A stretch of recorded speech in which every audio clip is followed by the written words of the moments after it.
The Kensington Properties Holiday Gala was in full swing when Callum Brennan noticed her. It was the first time Margot Kensington had brought her daughter to a company event. Usually she left Wren with a sitter, not wanting to subject her to hours of adult conversation she couldn't follow. But Wren had begged to come this year, had wanted to see the Christmas decorations and the giant tree in the ballroom, and Margot hadn't been able to say no. She would be grateful for that decision for the rest of her life. Callum didn't notice the decorations or the champagne towers or the executives in their designer suits. He noticed the little girl sitting alone at a corner table, her legs swinging beneath her chair, her eyes fixed on the chaos around her with an expression that broke his heart. She looked about 7, with honey blonde hair pulled back in a neat braid and a green velvet dress that suggested someone had taken great care with her appearance. But what struck Callum was the stillness in her face, not sadness exactly, something more like resignation. The look of someone who had learned long ago that the world moved too fast to include her. A waiter passed by carrying a tray of champagne flutes. The girl didn't turn. A woman nearby laughed too loudly, the sound sharp enough to make several guests flinch. The girl didn't react. When a busboy dropped a stack of plates 3 feet away, the crash echoing through the ballroom like a gunshot, she didn't even blink. Callum knew that stillness. He had watched his own son, Declan, wear it for years before they found their way to each other through silence and signs. Before Callum had quit his job as a sound engineer and learned a new language with the desperation of a father who refused to lose his child to isolation. The irony of his former career was never lost on him. A sound engineer with a deaf son. Life had a cruel sense of humor sometimes, but Callum had made his choice without hesitation. He had traded recording studios for maintenance closets, traded a career he loved for flexible hours that let him be there when Declan needed him. He had never regretted it, not once. Now he crossed the room without thinking, crouched down to the little girl's level, caught her eye with a gentle smile, and signed a simple greeting. "Hello, what's your name?" The girl's face transformed. Her eyes went wide first, then bright with something that looked like disbelief, and then slowly like sunrise breaking over a dark horizon. She smiled. It was the kind of smile that changed everything, the kind that told Callum this child had been waiting for someone to see her. Maybe her whole life. W-R-E-N. She fingerspelled carefully, her small hands trembling slightly. "Like the bird." Callum nodded warmly. "That's a beautiful name. My son's name is Declan. He's 9 years old. He signs too." Wren's smile grew wider, brighter, more real than anything Callum had seen in a long time. "Most people don't know how to talk to me," she signed. "They just smile and walk away. Or they talk to my mom and pretend I'm not there." Something twisted in Callum's chest. He knew that loneliness intimately, had watched Declan navigate it countless times during the 6 years since his diagnosis. The isolation of existing in a world that didn't pause to let you catch up. The frustration of being surrounded by people who couldn't understand you. "Well," he signed back, "I think that's their loss, not yours." Wren's eyes filled with something that might have been tears. Before she could respond, a shadow fell over them both. "You know sign language." It wasn't a question. Callum rose to his feet and found himself face to face with a Hello? woman who What's your looked name? like she had stepped out of a magazine cover. Tall, with dark WREN. hair swept back from That's a sharp beautiful cheekbones name. and gray eyes that held the same watchfulness as the little girl's. She wore a burgundy gown that probably cost more than Callum's monthly salary, and she carried herself with the careful precision of someone who had learned that the world was always watching. But beneath the polish and the armor, Callum saw something else. Exhaustion, loneliness, the brittle edges of a woman who had been holding herself together for so long, she had forgotten any other way to be. "My son is hard of hearing," Callum explained. "I learned sign language when he was 3 years old." Something shifted in the woman's expression. A crack in the facade, quickly smoothed over, but not quickly enough. "I'm Margot Kensington. This is my daughter, Wren. Callum Brennan, I work in the building, maintenance supervisor. He watched her process this information, the slight adjustment in her posture, the quick assessment that placed him in a category far below her own. As the building's maintenance supervisor, he was used to being invisible, the man who fixed broken elevators and leaky pipes while executives walked past without seeing him. But then Wren tugged on her mother's hand and signed something that made Margot's careful composure crack wide open. He can hear me, Mom, really hear me. Can we keep him? The look on Margot's face nearly broke Callum's heart. It was longing, pure and naked and desperate. The look of a mother who loved her daughter fiercely but couldn't reach her, couldn't bridge the gap that separated them no matter how hard she tried.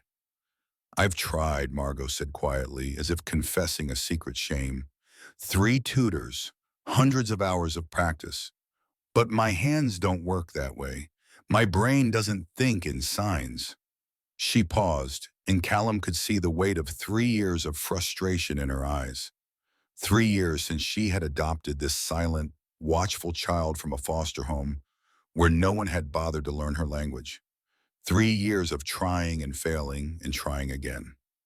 I can read financial statements in Japanese, Margot continued. I speak French and Italian fluently. I built this company from nothing after my parents died when I was 22. But this language defeats me completely. Callum understood then with sudden clarity. This wasn't a cold woman. This wasn't someone who didn't care.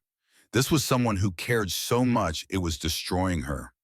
Someone who lay awake at night wondering if she would ever be enough for the child she loved. Maybe you need a different kind of teacher, he said gently. Someone who learned the hard way, not from a textbook. Margot studied him for a long moment. Her gray eyes saw more than most people's. She was assessing him, weighing him, trying to decide if he was worth the risk. Are you offering? I'm saying my son and I would love to have coffee with you and Wren sometime if you're interested. Wren's hands moved frantically, signing to her mother with desperate hope. Please, Mom. Please say yes. He talks like me. He understands. Please. Margot looked at her daughter, really looked in a way that suggested she didn't often let herself. And something in her expression softened like ice beginning to thaw. Yes, she said, I'd like that very much. That night, alone in his too-quiet apartment, Callum thought about the evening, about the little girl who had been waiting for someone to see her, about the woman who loved her daughter so much she was terrified of failing her. The apartment felt emptier than usual. 18 months since Sloan had left, and he still wasn't used to the silence. Not the comfortable silence he shared with Declan, but the heavy silence of absence, of a marriage that had crumbled under the weight of his devotion to their son. She hadn't been able to handle it. The signing, the deaf schools, the way their lives had reorganized completely around Declan's needs. Callum didn't blame her for leaving. He blamed himself for not noticing she was already gone long before she packed her bags. His phone buzzed, unknown number. This is Margot. Saturday, 10 a.m., the Cool cafe on dress. 72nd Want to Street. help me with this puzzle? Wren hasn't Yes. stopped talking about Show you me. since we got home. Callum smiled for the first time in weeks. We'll be there. He didn't know it yet, but that simple text would change everything. The cafe near Central Park had a small play area in the back, which was why Callum had suggested it. Declan was already there when Margot and Wren arrived, working on a puzzle with the focused intensity he brought to everything. At 9 years old, Declan was tall for his age, with his father's dark hair and his mother's green eyes. Quiet and thoughtful in a way that had nothing to do with his hearing loss and everything to do with his personality. He had been nervous about meeting Wren. Callum could tell by the way he kept rearranging the puzzle pieces without actually connecting them. Another kid who signs, he had said that morning, his hands moving with anxious energy. What if she doesn't like me? Then she has terrible taste. Callum had signed back with a reassuring smile. But I don't think that's going to be a problem. When Wren walked through the door, Declan looked up. Their eyes met across the cafe, 2 children who understood something most adults never would. The loneliness of silence, the frustration of being an unseen, the desperate hope of finding someone who spoke your language. For a moment, neither moved. Then Declan set aside his puzzle and signed something casual, something that wasn't the formal greeting he had been taught, but something more real and natural. Hey, cool dress. Want to help me with this puzzle? Wren's whole body relaxed. The tension she carried constantly melted away like snow in spring. She practically ran to the play area, her hands already moving in response. Within minutes, they were deep in conversation, comparing signs, showing each other their versions of certain words, giggling at the differences. It was the deaf equivalent of comparing accents, and watching them do it felt like watching something sacred unfold. I didn't expect that, Margot admitted from across the table. Her voice was soft with wonder. She's usually so reserved with new people. It takes her months to warm up to anyone.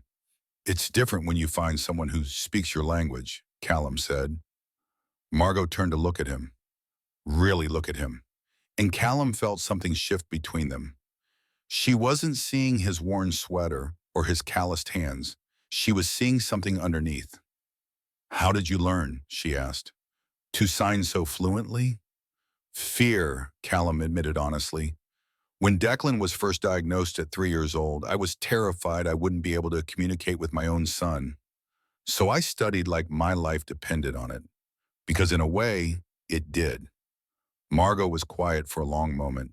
Then she said, so softly he almost didn't hear it, I've been trying for 3 years, and I still can't reach her. There was so much pain in those words, so much self-blame. Callum wanted to reach across the table and take her hand, but he didn't. Not yet. Learning a language isn't about being perfect, he said instead.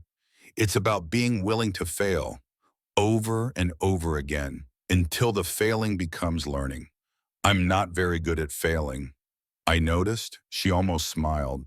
Almost. Later, while Margot was getting coffee at the counter, Declan pulled his father aside with an urgent expression.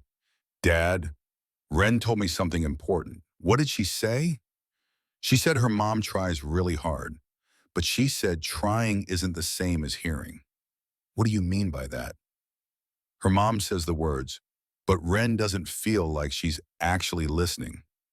Like she's so scared of getting it wrong that she forgets to just be there. Does that make sense? Callum's chest tightened with recognition.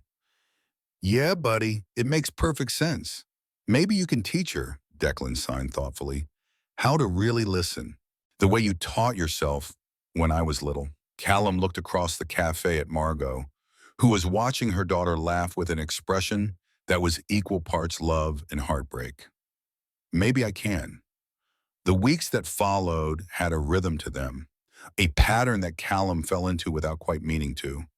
Coffee dates became regular occurrences. Saturdays at first, then Wednesdays after school, then spontaneous meetups whenever their schedules aligned. Declan and Wren became inseparable in the way of children who had found their people. They developed their own private jokes and secret signs that neither parent could quite follow. And somewhere along the way, Callum and Margot became something more than acquaintances, though neither of them could You're quite avoiding me. name I'm what they were busy. becoming. You're scared. Callum noticed the I don't small need you things to be first. perfect, Mom. I need The you way to keep Margot's face trying. relaxed when she walked into a room where Wren was signing with Declan. The way she started texting him questions about signs at odd hours of the night. The way she laughed more now. A real laugh that transformed her whole face and made her look younger and less guarded. And he noticed changes in Wren too.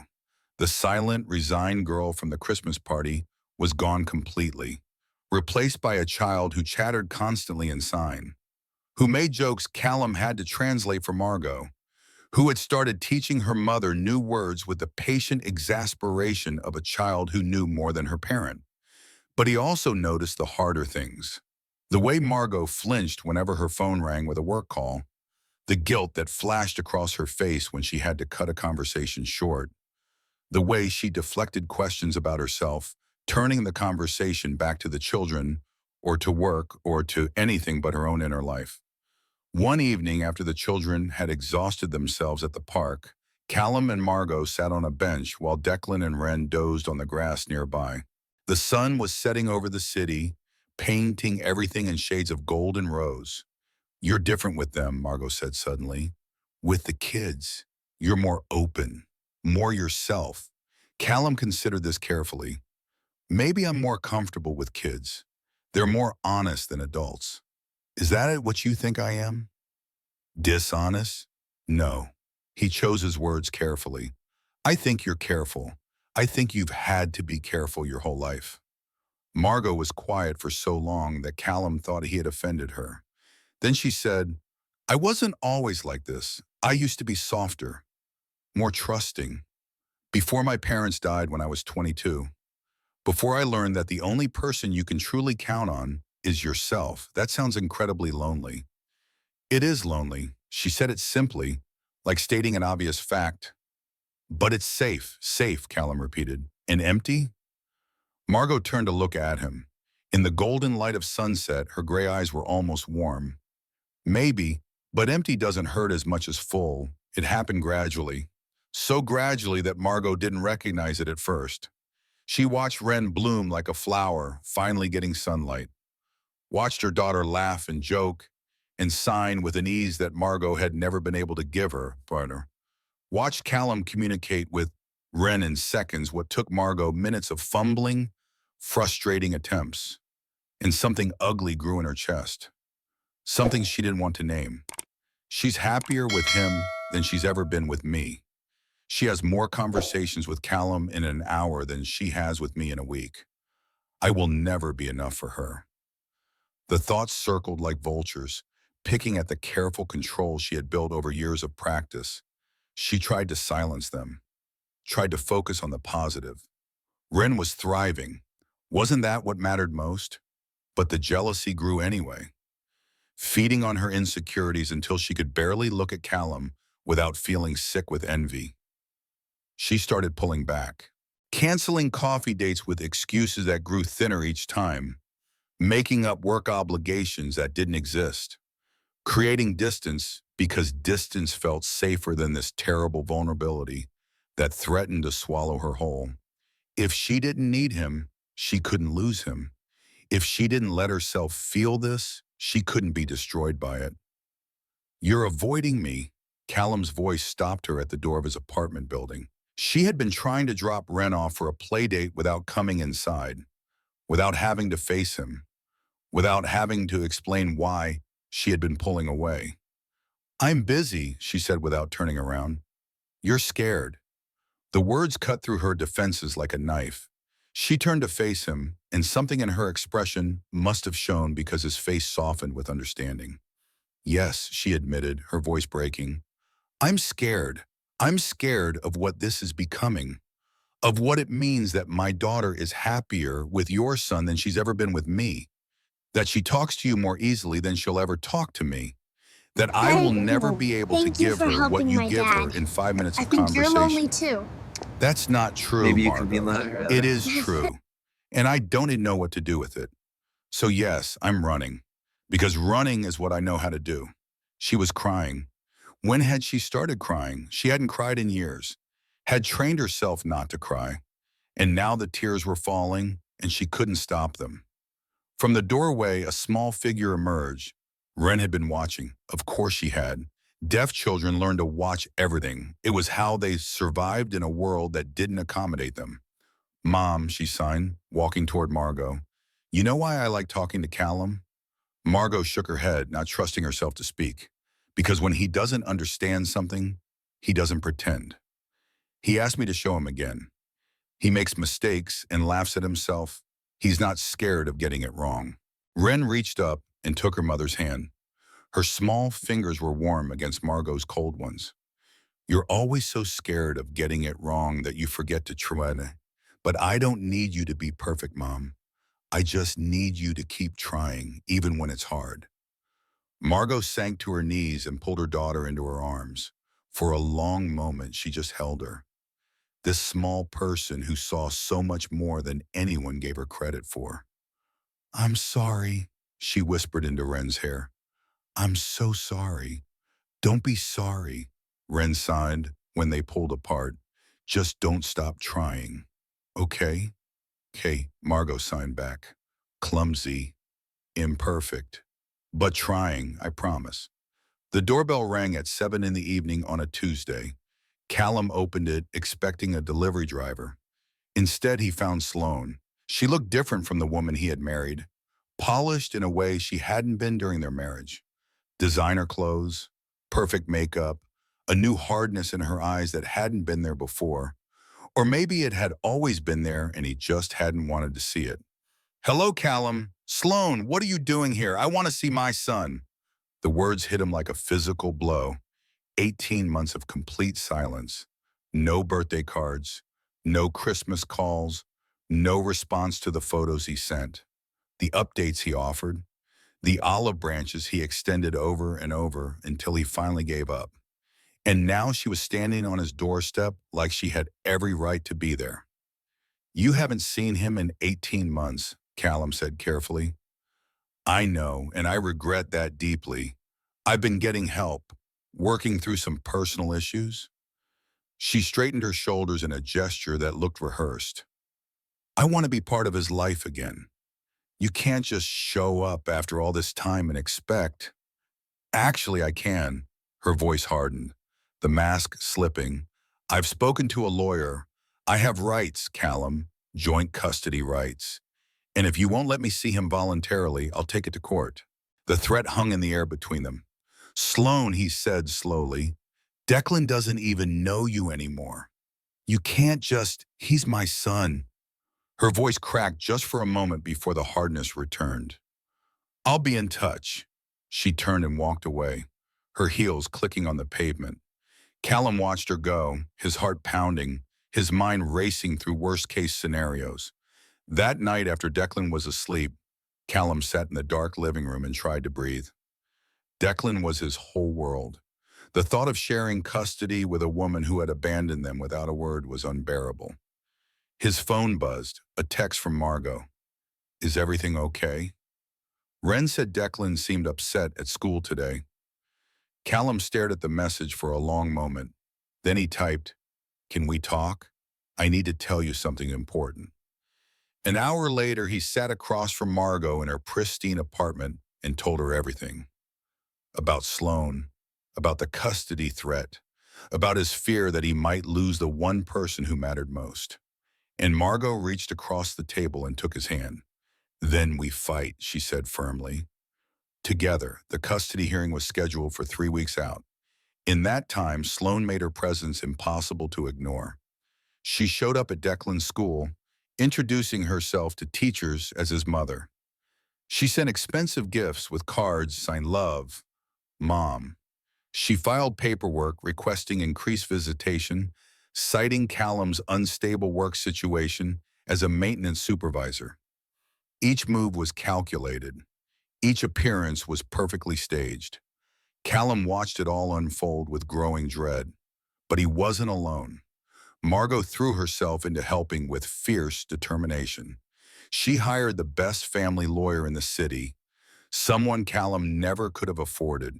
She spent hours researching case precedents, gathering character witnesses, building a defense. You don't have to do this, Callum told her one evening. I want to. Why? Margot looked at him with those storm gray eyes. Because you showed my daughter that she deserves to be heard. The least I can do is help you keep your son. A week before the hearing, Margot called with news that changed everything. My investigator found something important. Sloane's new boyfriend is Theodore Ashworth III. Old money, very traditional family values. What does that have to do with Declan? Theodore doesn't know Sloane was married before, doesn't know she has a son. She told him she was never married and never had children. The realization hit Callum like ice water. Then why is she fighting for custody? She's not. She's fighting for the appearance of custody. Her lawyer has been making very specific requests, supervised visitation only, no overnight stays, limited to 1 weekend a month. It's not about being a mother. It's about looking like a devoted mother who was cruelly denied access to her child. She's using Declan as a prop. Exactly. For her new relationship. Theodore wants a woman with family values. What better proof than a mother fighting to see her estranged child? Callum closed his eyes, fighting the rage that threatened to overwhelm him. My son is not a prop. I know, Margot said. Her voice was steel, and we're going to prove it. The night before the hearing, Sloan showed up at Callum's apartment unannounced. This time, Declan was home. Hey, buddy, Sloan said, crouching to his level with a smile that didn't reach her eyes. Remember me? Declan looked at his father, then back at Sloan. His hands moved slowly and deliberately. I remember you. You left. You didn't say goodbye. You didn't call. I know, sweetie. I'm sorry. I was sick, but I'm better now. You're not sick. Declan's signs were sharp and precise. Dad was scared when you left. He cried when he thought I was asleep. That's not something you do to people you love. Sloane's composure flickered. We'll talk about this more when you come to visit me. I don't want to visit you. That's not really your choice, is it? The mask had slipped completely now, revealing something cold beneath. I'll see you after the hearing. After she left, Declan crawled into his father's lap, something he hadn't done in years. He buried his face in Callum's chest. Don't let her take me, he signed. Please, Dad, please. Callum held his son tightly and made a promise he prayed he could keep. I won't. I swear to you, I won't. The family court waiting room was beige and depressing, designed to drain hope from everyone who entered. Sloane sat on one side with her expensive lawyer, looking every inch the devoted mother in a modest dress and minimal makeup. Callum sat on the other side with his lawyer and tried not to throw up from nerves. Margot sat behind him. She had insisted on coming. You shouldn't be here, Callum had said. If this gets in the papers, let it. Some things matter more than reputation. The hearing began badly. Sloane's lawyer painted a picture of a devoted mother struggling to reconnect with her child, blocked at every turn by a bitter ex-husband. He had documents, character witnesses, a narrative so polished it might have been true. Callum's lawyer fought back, presenting evidence of Sloane's 18-month absence, her lack of contact, her sudden reappearance coinciding suspiciously with her new relationship. But it wasn't enough. The judge looked skeptical. Callum could feel the case slipping away. Then the judge turned to Declan. Young man, I understand you're hard of hearing. We have an interpreter here if you need assistance. Declan shook his head firmly. He pulled a piece of paper from his pocket, carefully folded, slightly wrinkled, and handed it to the judge. I can read and write, he signed. I wrote this for you. The judge unfolded the paper. Read it silently, her expression shifting. Then she read it aloud. My name is Declan. I am 9 years old. I am deaf, but I am not stupid. My mom left 18 months ago. She did not say goodbye. She did not call on my birthday. She did not send Christmas presents. My dad stayed. He learned sign language for me. He changed his job so he could pick me up from school every day. He never made me feel like a burden. I know what love looks like. It looks like my dad. I don't know what my mom wants, but I know it's not me. Please don't make me go with someone who doesn't really want me. Please let me stay with someone who does. The courtroom was absolutely silent. The judge turned to Sloane. Mrs. Brennan, your son wrote this letter himself? Sloane's composure shattered completely. He's been coached by his father, by that woman sitting behind him. That's quite an accusation. Do you have any evidence to support it? This is ridiculous. I'm his mother. I have rights. You do have rights, the judge said calmly, but so does your son. And based on what I've heard today, including testimony that you've been misrepresenting your family status to a new partner, I'm awarding primary custody to Mr. Brennan. Visitation will be at the child's discretion. You can't do this. Actually, I can. And I am. Sloane stood, her face contorted with rage. This isn't over. The judge didn't blink. Yes, Mrs. Brennan, it is. Outside the courthouse, the sun was shining brightly. Callum stood on the steps, still trembling, still not quite believing it was over. Declan hugged him tightly. Then he turned to Margot, his hands moving with deliberate care. "Thank you for helping my dad. He's been alone for a long time. He pretends he's okay, but I know he's lonely." He glanced at his father, then back at Margot. "I think you're lonely too. Maybe you could be lonely together, and then you wouldn't be lonely anymore." Margot laughed, a real laugh, surprised out of her. "That's very wise." "I know," Declan signed solemnly. "I'm 9. We know things." That evening, after the children were asleep, Callum found Margot on the balcony of her apartment. The city lights spread out before them like scattered diamonds. "Thank you," he said, "for everything. You already said that 3 times today. I'll probably say it 100 more times." Margot turned to face him. The city lights reflected in her eyes, softening them, making her look younger and more vulnerable than he had ever seen her.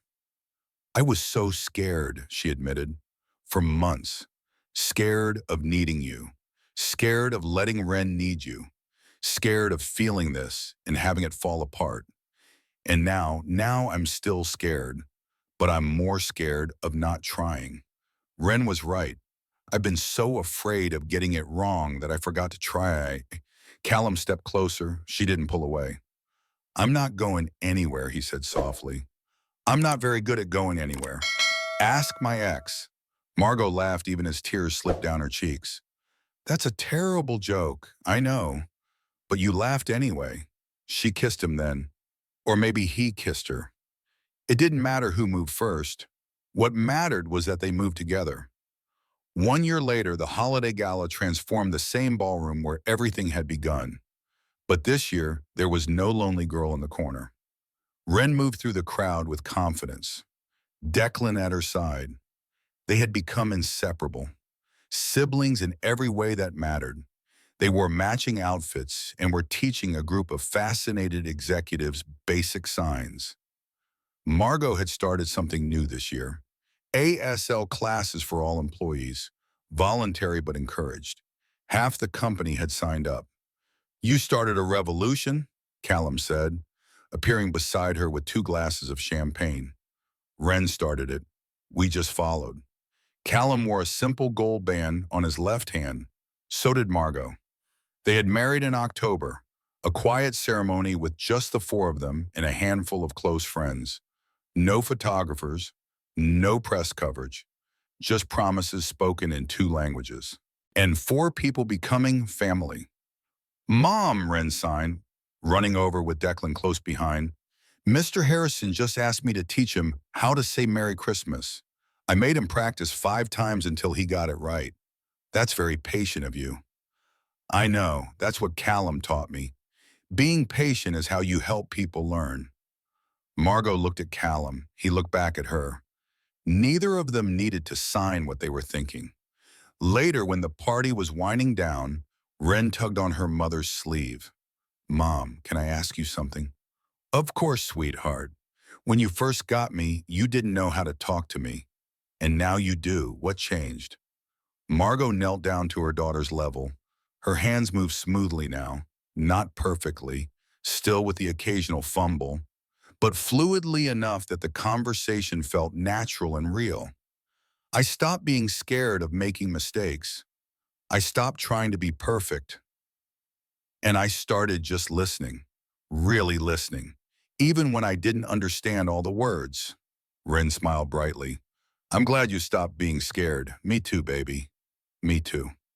They had moved into the new house in June, a modest brownstone in Brooklyn with a backyard just big enough for a garden and a tree that was perfect for climbing.